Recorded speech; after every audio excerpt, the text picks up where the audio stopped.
If you empathise with something, you generally won't destroy it. So creating empathy with nature, with the environment is really important.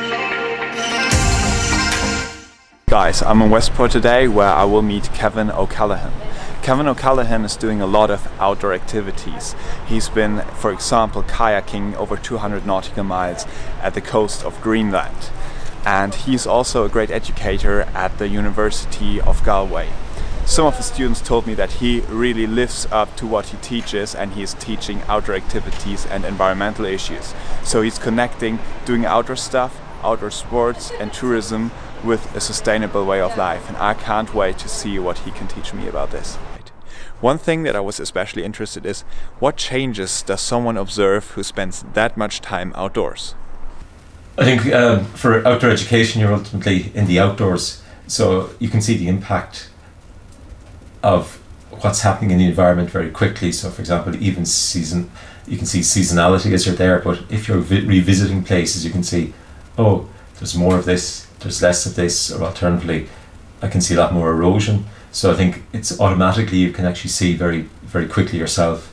And the students can actually see them their time there. They might say, like, particularly on some hills, when we were here last time, there was no track. How come this has all gone bare? So you can actually see it in real time. And again, it's outside.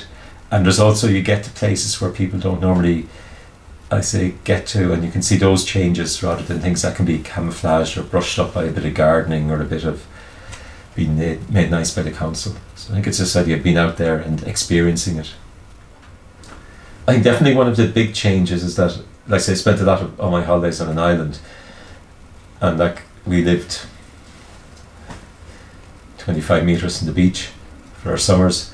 So we'd swim till maybe 10 o'clock at night, and that was swim 3 or 4 times a day, because that's all there was to do, I suppose, or that, or do coastal traverses. But the main changes I suppose we observed is that that beach I always remember as being pristine. The only thing that might get washed up might be an odd fish box or something like that, and of course that was coveted by everyone, because if you're on the island, that was your storage for stuff, because everything had to be brought in from outside. But when I look more and more now, it's just constant drinks bottles, things are being chucked away. It's always broken plastic, I forget the technical name for the plastics, but a lot more of that type of debris. And then I suppose what's termed coming in towards microplastics, where it's just plastic fragments on the seaweed line or above it. There's a lot more of that now, whereas I don't remember that when I was younger as much. And I suppose the other big change I see on the oceans as well, maybe, or on sea, is that the death of small fishing communities. That, like that island we went to, Sherkin in West Cork, would have had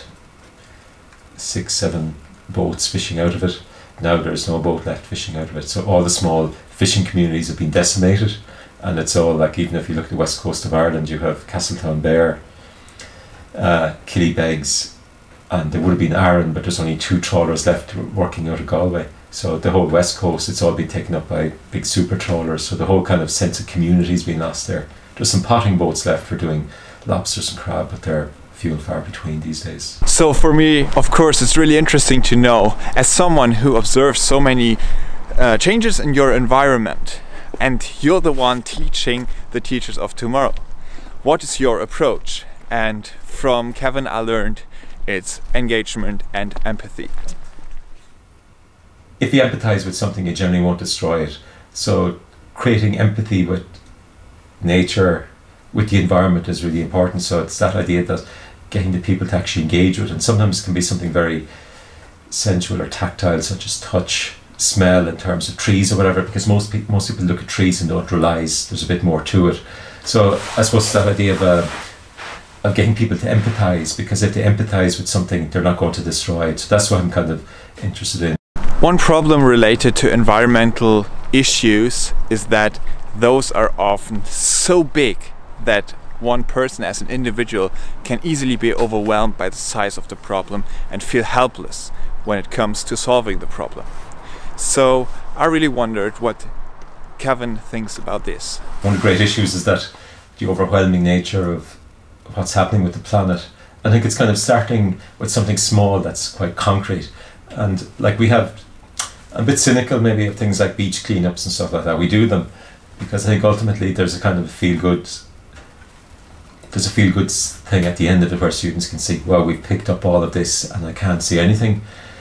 And for some of them can be disheartening coming back the following week, but I think it's something about making it habitual, that every time you're out you do something small and you realise that if everybody else is doing the same thing, to create a very big impact. So it is a big issue in terms of, and it's supposed to be overwhelming as well, but I think once people are out there and experience the ocean and the sea, there's so much freedom in it, particularly if you're on a boat and everything's your oyster. You can decide, oh, I'm going there if the wind's going my way or if this current is going that way. So I think that kind of sense of freedom is something, and vastness, that people enjoy out of it. And then I think it's a case that they realise that this is possibly the last great big wilderness left, and if it's the last big wilderness, then they like the idea of it being unspoiled. So that kind of sense is them, and maybe wanting to clean it, make it a better place.